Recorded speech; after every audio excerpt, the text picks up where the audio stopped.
성경 말씀은 골로새서 1장 1절로 2절 말씀입니다.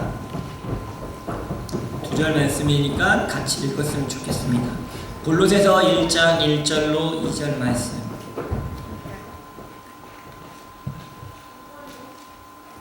골로새서 1장 1절로 2절 말씀 같이 읽겠습니다. 시작. 하나님의 뜻으로 말미암아 그리스도 예수의 사도된 바울과 형제 디모데는 골로새에 있는 성도들 곧 그리스도 안에서 신실한 형제들에게 편지하노니 우리 아버지 하나님으로부터 은혜와 평강이 너에게 있을지어다. 아멘. 잠시 기도합니다. 좋으신 하나님 감사합니다. 하나님의 말씀을 들을 때 우리 영의 귀와 마음이 열어져서 하나님의 말씀이 들려지고 깨달아 열매 맺는 삶이 되게 허락하여 주시옵소서. 감사함이 예수님의 이름으로 기도합니다. 같이 해서 치유의 복된 세계를 품자. 올해 말씀의 제목도 따라할까요? 사랑하면 편합니다. 사랑하면 편하는 저와 여러분 되시길 예수님의 이름으로 축복합니다. 아멘. 사랑과 감기는 숨길 수 없다라고 얘기합니다. 사랑을 하게 되면 눈빛이 사랑하는 사람을 향하게 되고 그 사람이 어디가 있는지 무엇을 하는지 쳐다보게 됩니다. 또 그 사람의 이야기를 듣고 싶어하고 그리고 사랑하고 있음을 몸이나 행동으로 표현하게 됩니다. 제가 이제 아이들 좀 좋아하는데 아이들이 가끔씩 아이들이 자신들이 좋아하는 표현으로 선물을 줍니다. 스티커 중에 마음에 드는 거 가져가세요 이렇게 말할 때도 있고 자기 갖고 있는 수첩에서 예쁜 그림 있으면 쭉 찢어서 선물로 줍니다. 그러면 그 선물을 받을 때 너무 감격스럽고 그 아이에게 인정받고 있다는 마음이 들어서 행복합니다. 왜 그렇습니까? 준 선물이 아주 가치 있어서가 아니라 바로 사랑을 느끼기 때문입니다. 그래서 오늘 말씀의 제목이 사랑하면 표현합니다인데 우리가 사랑하면 표현할 수 있는 저와 여러분 됐으면 좋겠습니다. 사랑하면 그 사랑을 몸으로 또는 말로 행동으로 표현하게 되어 있습니다. 우리가 서로 사랑하는 주님의 자녀이면 하나님의 주신 이 믿음의 공동체에 대해서도 서로 사랑하며 표현하길 예수님의 이름으로 축복합니다.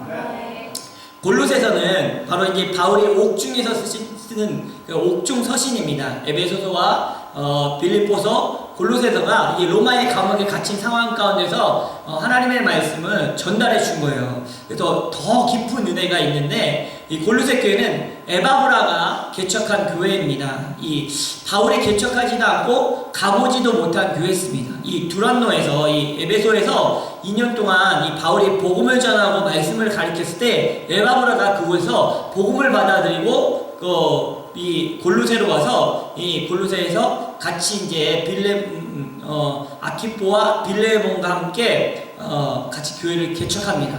예, 그래서 이 골로새 교회에 잘 성장하고 있었는데 크지는 않은 교회였어요. 가정교회처럼 작은 교회였지만 잘 성장하고 있었는데 문제가 생겼습니다. 이 문제를 갖고 이제 이 에바브라가 바울에게 이런 문제를 어떻게 해야 됩니까? 라고 했을 때 이제 바울이 그거에 대한 하나님의 마음으로 하나님의 말씀을 전달해 주는 것이 골로새서입니다. 그래서 골로새서는 연결의 책이라고 볼 수 있습니다. 따라서 연결하는 책. 이게 뭐냐면 골로새 지역이 비유대 신자들, 그러니까 이방인들에게 보내진 편지예요. 유대인 크리스찬이 아니라 유대인이 아닌 이방인들, 헬라인이나 이런 다른 이방인들이 복음을 받아든 그들에게 보내는 편지인데 다시 말하면 하나님과 인간의 관계를 연결해주고 있고 사람과 사람 관계, 교회 관계 연결해주는 책이 골로새서인데 이 로마 감옥에서 편지를 쓰면서 골로새 교회 안에 들어온 이단 사상 그리고 잘못된 사상과 싸우는 말씀을 전달하고 있습니다. 문제는 다른 철학과 종교, 다시 말하면 이 골로새 안에 이교도적인 신앙이 있었어요. 그리고 유대교 분파, 헬라 사상들이 들어와서 어떤 걸 하냐면 천사를 숭배하고 그 다음에 성육신을 부인하고 철학으로 가득한 잘못된 사상이 교회 안에, 왜냐면 그 동네, 그 도시 자체가 그런 사상에 젖어 있으니까 교회 안에서도 천사를 숭배하고 있었다는 거죠. 우리는 천사를 숭배하면 안 됩니다. 오직 하나님과 예수 그리스도만 우리가 숭배하는 사람들 되길 바랍니다. 그 결과 생겨난 이단이 영지주의라는 이단이 생겼습니다. 이게 영지주의는 뭐냐면 그노시시즘이라고도 말하는데 그것은 영지주의자는 원래 물질은 본래 악하다. 보이는 것은 몰래 악하고 영이 선하다라고만 이렇게 주장을 합니다. 그래서 영지주의자들은 몸으로 행하는 어떤 죄도 죄가 아니다라고 말을 하는 거예요. 왜? 몸은 뭐 보이는 것은 중요한 것이 아니까, 영이 중요하니까 아무 의미가 없다라고 합니다. 그래서 막 사는 거죠. 그리고 그로 말미암아 예수님이 이 땅에 육신을 입고 오신 성육신하신 것을 부인하는 것이 영지주의입니다. 이 사상이 고린도 교회 안에도 있었다는 거예요. 그래서 또 영지주의자는 또 하나는 뭐냐면, 자기네들은 더 높은 진리, 높은 수준의 영적 수준을 갖고 있다라고 얘기하는 겁니다. 영지주의라는 그 자체 뜻이 안다라는 그노시스라는 단어에서 온 거예요. 그러니까 다시 말하면 교만한 거죠. 자기는 지금 성도들보다 더 많이 하나님에 대해서 알아. 내가 이 성경도 더 많이 알아. 성경뿐만 아니라 세상의 진리도 더 많이 알아. 그리고 이런 지식과 이런 영적인 능력은 성경으로부터 온 게 아니라 더 높은 직통계시 받은 거야 라고 말하는 사람들이 영지주의자였다는 거죠. 요즘 말로 말하면 이단들 아닙니까? 신천지나 JMS 뭐라고 얘기합니까? 우리 기존 교회에서 모르는 성경의 비밀을 알려준다. 이영순 집사님 얘기하는데 여기 노스벤에도 신천지 모임이 생겼다고 합니다. 네, 뭘 얘기합니까? 비유풀이를 합니다. 그래서 한 번도 듣지 못한, 기존 교회에서 들어본 적이 없는 이 엄청난 말씀입니다. 이 진리를 깨달았다고 하는데, 여러분, 기독교 역사 2000년, 구약 4000년, 신약 2000년 동안 성경의 말씀은 변함이 없었어요. 그죠? 이렇게 얘기할 수 있어요. 맨날 목사님 똑같은 얘기 하신다고, 똑같은 말씀 전한다고. 여러분 어제도 쌀하고 김치하고 밥 먹지 않았습니까? 한 달 전에도 쌀하고 밥하고 그렇게 먹지 않았습니까? 양식은 매일 똑같은 거 먹는 거예요. 근데 하나님의 말씀에 이상한 거를 비유풀이하면서 이게 진리다라고 하면서 자신들만이 받은 아주 특별한 말씀이다라고 하는 것이 영지주의와 이단들의 생각이라는 거죠. 다시 말하면 교만한 거죠. 성경을 지식으로만 알고 있으면 안 된다는 거죠. 성경을 진리로 받아들이시길 예수님으로 축복합니다. 속임수에 속지 마십시오. 그래서 교회 바깥에 있는 성경 공부 모임에 가면 위험합니다. 이단들이 하는 방법 아닙니까? 어떤 선교사님 있는데, 어떤 성경 공부 있는데 갑시다. 기도 모임도 교회에서 인정하지 않는, 교회에서 알지 못하는 기도 모임 가면 이상해집니다. 그래서 여러분, 이 잘못된 가르침과 이것을 쌓기 위해서 사도 바울은 오늘 예수 그리스도의 신성과 그리고 인성에 대해서 이야기를 해주고 있는 거예요. 예수님의 신성은 뭐예요? 아버지 하나님과 연결된 신이신 예수님에 대해서 얘기하는 거고, 예수님의 인성은 이 땅에 인간의 몸으로 오셔서 인간과 하나님을 연결해주는 그 이야기를 해주고 있는 거예요. 그래서 골로새서가 연결하는 책이라고 말해주고 있는 거예요. 또 뒷부분에 골로새서를 나눈다 보면 우리가 그리스도인이라는 거, 하나님을 믿는 사람이 예수 그리스도의 몸으로서 서로 신자와 연결을 강조하고 있는 것이 골로새서예요. 그래서 골로새서는 연결의 책이라고도 볼 수 있는 것입니다. 그래서 오늘 이 말씀을 우리가 골로새서를 계속 나누면서 하나님과 여러분이 잘 연결되길 예수님의 이름으로 축복합니다. 그리고 그리스도의 몸에 우리 성도들 간에 잘 연결되길 예수님의 이름으로 축복합니다. 첫 번째입니다. 사도 바울의 사도성 변호와 인사의 말씀입니다. 1절 말씀을 한번 같이 읽을까요? 시작. 하나님의 뜻으로 말미암아 그리스도 예수의 사도된 바울과 형제 디모데는, 사도 바울은 자신을 소개하면서 예수의 사도된 바울이라고 소개합니다.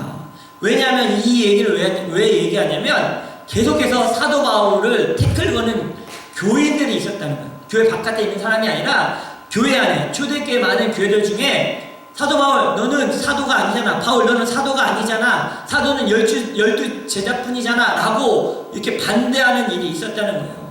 참 안타까운 일이죠. 교회 안에 있는 사람들이 바울을 미워하고 시기하고 질투하였다는 겁니다. 이 열두 사도는 열두 사도로서 사도권을 받지는 않았어요. 사도라는 말이 아포스톨로스라는 말인데 보냄을 받은 자라는 뜻이 있습니다. 주님의 이 사도는 어떤 자격이 있어야 사도가 되냐면, 주님의 증인이 되기 위해서 직접 예수님으로부터 부르심을 받아야 됩니다. 또 하나는 예수님의 공생애, 그 3년 반의 생애, 3년에서 3년 반 생애를 같이 보고 느꼈어야 됩니다. 그리고 주님의 부활을 목격했어야 됩니다. 그리고 예수님이 파송한 사람이 12사도가 됩니다. 실질적으로 사도 바울은 공생애를, 예수님의 생애를 같이 했던 제자는 아닙니다. 그러나 담에색성에서 예수님을 만나고 예수님 뭐라고 하냐면 너희를 내가 이방인의 사도로 불렀다라는 그 말씀을 들었기 때문에 사도라고 말을 합니다. 근데 이것을 초대교회의 일부 성도들이 사도 바울을 태클 거는 거예요. 사도 바울 너는 사도가 아니야. 그러니까 자기의 사도성을 주장하고 있는 겁니다. 갈라디아서 2장 8절 한번 볼까요? 읽읍시다. 시작. 베드로에게 역사사 그를 할례자와 사도 삼으시니가 또한 내게 역사사 나를 이방인의 사도로 삼으셨느니라. 이 사도성을 누구에게 부여받았다라고 얘기합니까? 예수님께 직접 부여받았다라고 사도 바울은 얘기하고 있습니다. 사도권이 의심되면 사역하기 어렵습니다. 다시 말하면 요새 말하면 목사님의 자격을 의심받으면 사역하기 어렵습니다. 뭐 신학은 공부했냐, 뭐 목사에서는 받았어. 사람들은 참 이상하게 사실을 믿지 않고 소문을 더 많이 믿는 경우가 있다는 겁니다.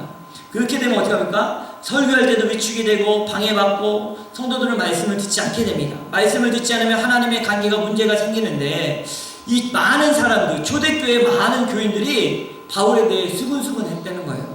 그게 복음을 전하고 역사를 일으켰던 그 사도 바울을 향해서 사실이 아닌 소문을 듣고 판단하고 공격을 했다는 것입니다. 혹시라도 여러분 소문으로 한 얘기를 판단하지 마시길 바랍니다.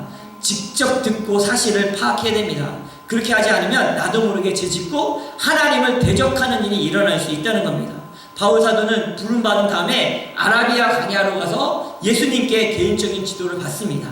뭐 3년이라고도 나오는데 뭐 성경학자들은 3년이 아니시더라고 하는데 어쨌든 아라비아 광야에서 하나님 예수님으로부터 직접 가르침을 받습니다. 그래서 이 사도 바울은 리더로서 공격을 많이 받았다는 겁니다. 사단이 사람들을 통해서 공격을 할 때 리더들을 공격합니다. 셀 리더를 공격하고 그 다음에 목회자들을 공격하고 영적인 리더들을 공격합니다. 왜 그렇습니까? 여러분 사단은 교회가 잘 되는 거 원하지 않아요. 여러분 교회가 잘 되는 걸 원하십니까? 아멘.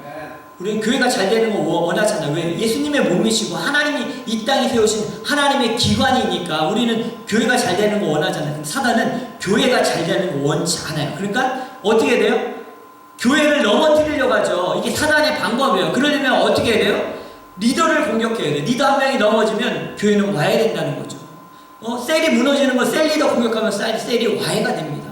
그래서 이 사도 바울을 공격해야 사도 바울이 넘어지면 선교일도 다 망가지고 초대교회 사역이 다 망가지기 때문에 사도 바울을 공격하는 거예요. 근데 사람을 공격할 때 뭐 물질적인 거, 뭐 건강, 오히려 믿는 사람들은 그걸 잘 이기더라고. 엎을 때 주님 더 찾고 돈 없으면 없는 가운데 하나님 더 찾는데 마음을 공격하면 정말 쉽게 무너지더라고요. 소문으로 가짜 이야기들로 이야기하면 무너진다는 거예요. 사도 바울이 그 사도성을 의심받았던 거예요. 넌 사도도 아니잖아. 네가 어떻게 복음을 전해? 라고 했을 때 사도 바울의 마음이 어땠을까요? 근데 이 사도성을 지금 증명하고 있는 겁니다. 그래서 이렇게 얘기합니다. 나는 예수님께 직접 사도권을 부여받은 나도 사도이다 라는 사실을 시작하면서 알려주고 있는 것입니다. 두 번째 바울의 신앙 고백입니다. 1절 다시 한번 읽을까요? 시작. 하나님의 뜻으로 말미암아 그리스도 예수의 사도된 바울과 형제 디모데는 자신의 사도성을 변화하면서 자신이 이방인의 사도된 것은 자신의 뜻으로 된 것이 아니라 하나님의 뜻으로 되었다고 신앙 고백하고 있습니다. 따라합시다. 나의 나된 것은 하나님의 은혜입니다. 사도 바울의 고백이기도 하죠. 나의 나된 것은 주의 은혜라 나의 공로 되어진 건 아무것도 없도다. 우리 고린도전서 15장 10절 한번 같이 우리의 믿음의 고백을 실어서 한번 같이 읽을까요? 시작. 그러나 내가 나낸 것은 하나님의 은혜로 된 것이니 내게 주신 그의 은혜가 헛되지 아니하여 내가 모든 사도보다 더 많이 수고하였으나 내가 한 것이 아니요 오직 나와 함께 하신 하나님의 은혜로다. 여기서 보면 하나님의 뜻으로 말미암아. 따라서 하나님의 뜻으로 말미암아. 이 사도 바울의 신앙의 고백에서 가장 중요한 건 하나님의 뜻으로 말미암아. 이 세상에서는 내가 원해서 되는 것들이 있어요. 내가 선택해서 되는 것들이 있잖아요. 그거는 반면에 내 뜻이 아니라 내 뜻대로 되지 않는 것들이 있어요. 이 바울이 내가 사도된 것은 내 생각으로 된 것이 아닙니다. 하나님의 뜻대로 내가 사도된 것입니다. 라고 말해주고 있는 거예요. 내가 원해서 됐을 경우 힘들면 내가 포기하면 됩니다. 여러분 뭐 선택을 했어요. 어떤 직업을 가졌어요. 아니, 어떤 학교를 갔어요. 아니면 뭘 하기로 했어요. 운동을 하기로 했어요. 내가 선택한 거는 내가 힘들면 내가 포기하면 돼요. 그러나 하나님의 뜻대로 된 것은 우리가 포기할 수 없다는 것입니다. 이것이 너무 중요한 신앙의 고백이라는 거죠. 하나님이 그만두라고 할 때까지 그 일을 해야 됩니다. 그래서 저희도 이제 선배 목사님들이 이제 전도사였다가 강도사였다가 아니면 준목이었다가 이제 목사 안수 받을 때 그런 얘기 합니다. 지금 마지막 기회라고. 마지막 기회라고. 여기서 목사 안수를 받게 되면 이제 돌이킬 수 없습니다. 그러니까 여기서 선택하십시오. 목사 안수를 받든지 아니면 여기서 돌이키든지 이렇게 얘기합니다. 왜냐하면 하나님의 뜻대로 주의 종이 되기로 하나님의 부르심에 순종하여 목사 안수를 받으면 평생 주의 종으로 살아가야 하기 때문입니다. 그것은 내 뜻대로 되는 것이 아니라 하나님의 뜻대로 되는 것이기 때문에 하나님이 그만두라고 할 때까지 그만둘 수가 없는 일이기 때문입니다. 사도 바울의 생애 고난당하는 생애 아니었습니까? 이 골로새를 쓰는 당시에도 로마 감옥에 있는 거예요. 그때도 사도 바울이 붙드는 것이 내가 여기까지 온 거, 내가 여기 감옥에 갇힌 것은 내 뜻대로 여기까지 온 것이 아니라 하나님의 뜻대로 된 것이다 라고 고백하고 있는 것입니다. 같이 합시다. 하나님의 뜻대로 내가 여기까지 온 것입니다. 감옥에 갇혔는데도 이게 하나님 뜻대로 된 거면 감사할 수가 있는 거예요. 어려운 일을 당했는데도 이게 하나님의 뜻대로 되면 견뎌낼 수 있다는 것이죠. 하나님이 그만두러 가기까지 끝까지 해야 되는 일들이 있습니다. 그것이 무엇입니까? 저와 여러분을 하나님이 하나님의 뜻대로 성도로 부르셨습니다. 아멘. 하나님의 자녀로 부르셨잖아요. 이거는 내 뜻대로 된 게 아니에요. 하나님의 뜻대로 됐기 때문에 이거는 그만둘 수 없는 거예요. 그리고 여러분 하나님이 여러분에게 사명을 주셨어요. 어떤 사명들이 있습니까? 하나님의 뜻대로 각자에게 주신 사명들이 있어요. 뭐 이렇게 직분으로 주신 것도 있어요. 집사의 직분, 장로의 직분, 뭐 목사의 직분, 이런 직분으로 주시고 셀리더의 직분으로 뭐 찬양팀의 직분으로 주신 것도 있지만 또는 부모로서의 사명을 주셨고 자녀로서의 사명을 주셨고 학생으로서의 사명을 주셨다는 겁니다. 여러분 그러므로 그 사명을 잘 감당하시길 바랍니다. 왜? 하나님의 뜻대로 부르셨으니까. 누가 사람의 뜻대로 부른 게 아니라는 거죠. 하나님이 주신 사명이라는 거죠. 이 신앙의 고백이 있어야지 끝까지 견딜 수 있다는 겁니다. 하나님의 뜻으로 말미암아 저는 목사로 부름받았고 어떤 분은 집사로 부름받았고 어떤 분은 셀리더로 부름받았고 어떤 분은 찬양팀으로 어떤 분은 부모로 자녀로 부름받았습니다. 세품교회는 치유와 회복을 위해 세계 선교를 위해 부르심을 받았습니다. 우리의 신앙의 고백은 무엇입니까? 여러분 하나님의 뜻대로 됐다라고 고백해야 되지 않겠습니까? 저희 교회에 예전에 저희 교회 왔던 청년의 어머니가 여름에 방문하신 적이 있어요. 권사님이신데 같이 원주민 선교도 가셨었어요. 권사님이신데 그 가시고 나서 계속 매달 선교원금을 이제 보내주셨어요. 그러면 그걸 받아서 과테말라로도 보내고 이렇게 선교원금을 이렇게 우리 합쳐서 보냈습니다. 그런데 오늘 카톡이 왔는데 이제 기도 선교사님 소식들 가끔씩 보내드리는데 그런 고백을 하시는 거예요. 작년에 그 하던 가게가 부도가 났다고 합니다. 그래서 집도 팔고 다 그 빚 갚고 월세하는 집으로 갔대. 그러면서 기도했대. 하나님 제가 선교하는 선교지 이 선교원금은 꼭 보내게 해주세요 라고 기도를 하고서 저는 몰랐어요. 지난 1년 동안 매달 끊임없이 그렇게 한국 돈으로 12만원씩 보내주셨는데 그 선교원금을 보냈는데 그분이 그 어려움이 있는지 몰랐어요. 근데 끝까지 그걸 하고 계시더라고요. 어떻게 그럴 수 있겠습니까? 하나님이 주신 사명이니까 끝까지 감당하는 겁니다. 여러분 하나님이 주신 사명 끝까지 감당하시길 예수님의 이름으로 축복합니다. 믿음은 결정적인 순간에 나타나게 되어 있어요. 흔들리면 안 됩니다. 진짜 믿음의 사람은 어떤 상황에서도 흔들리지 않습니다. 새벽에 오기 전에 가장 어둡고 병도 낫기 전에 더 아프기도 하고 병이 깊어지기 전에 조금 좋아지기도 합니다. 그런데 그 상황이 중요한 것이 아니라 하나님을 바라보며 하나님이 내게 주신 사명을 바라보면 누가 뭐라고 해도 어떤 상황이라도 끝까지 그 사명을 감당할 수 있습니다. 사도 바울의 고백이 여러분의 고백, 나의 고백이 되기를 바랍니다. 하나님의 뜻대로. 하나님의 뜻대로 하나님의 뜻대로 여러분 부름을 받았습니다. 두 번째 따라합시다. 은혜와 평강은 신실함 위에 임합니다. 은혜와 평강은 신실함 위에 임합니다. 2절 말씀 같이 읽을까? 시작. 골로새에 있는 성도들 곧 그리스도 안에서 신실한 형제들에게 편지하노니 우리 아버지 하나님으로부터 은혜와 평강이 너에게 있을지어다. 지난주 말씀에도 은혜와 평강에 대한 축복을 나눴습니다. 그래서 은혜는 카리스라는 단어고 주님의 사랑과 격려를 받는 것을 의미한다라는 것을 나눴고, 평강은 평안이라는 내적인 축복과 건강이라는 정신적 육체적 건강이라는 그런 축복을 나누었습니다.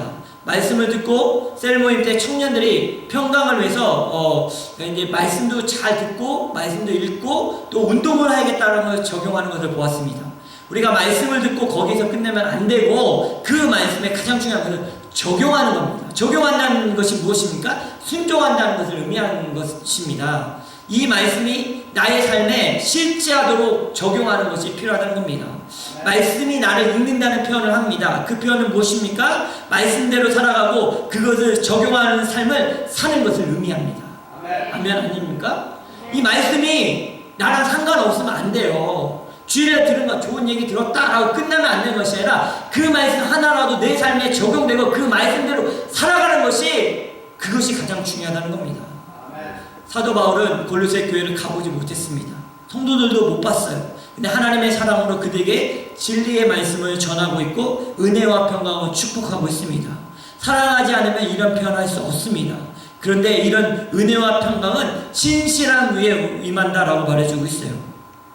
성경에 나오는 신실이란 견고해서 믿을 수 있는 것을 의미합니다. 따라서 견고해서 믿을 수 있는 것, 이게 이제 신실함인데, 사전적인 의미로는 확고하게 약속을 지키거나 의무를 준수하는 것, 이렇게 정의되어 있습니다. 비슷한 말로는 의지할 만한, 믿을 만한, 신뢰할 만한, 충실한 이런 등이 있습니다. 다시 말하면 믿을 수 있는 친구라는 거죠. 우리 옆 사람에게 뭐 축복해. 당신은 하나님의 신실한 사람입니다. 나도 당신에게 신실한 사람 되기를 원합니다. 오래전 어느 고등학교에서 일어났던 일입니다. 실제적으로 체육교사가 학생들에게 가을 운동회 준비를 해야 되니까 내일 일요일 주일인데 내일 전교생 등교하라고 지시했습니다. 근데 월요일날 그 운동 연습에 나오지 않는 사람들을 불러서 기합을 주기 시작합니다. 근데 마침 전교 회장도 거기 있었던 거예요. 그랬더니 이 체육 선생님이 더 화가 난 거죠. 어떻게 너는 전교 회장으로서 이렇게 운동회 연습에 나오지 않아? 근데 그 학생은 모 교회 장로님 아들이었던 겁니다. 고등부 회장이었어요. 체육 선생님은 전교 회장이 결석한 거 더 화가 나서 때리기 시작했어요. 어제 왜 결석했니? 아무도 때리면서 말을 했습니다. 그랬더니 교회 가기 위해서 결석했습니다. 그랬더니 이제 선생님이 물어본 거죠. 학교가 중요하냐? 교회가 중요하냐? 근데 이 학생이 이렇게 대답했습니다. 학교는 학교대로 중요하고 교회는 교회대로 중요합니다. 지혜롭게 대답을 했죠. 둘 중에 어떤 게 더 중요해? 그랬더니 둘 다 중요합니다. 이렇게 얘기한 거죠. 그랬더니 체육 선생님이 더 화가 나서 막 더 세게 때렸어요. 그 이후에 학교가 더 중요하다는 대답을 교회에 더 심하게 때렸어요. 그러면서 이렇게 물어봅니다. 그러면 둘 중에 하나를 선택해. 그랬더니 둘 다 선택하겠습니다. 그랬더니 아니야. 둘 중에 하나만 선택하라니까?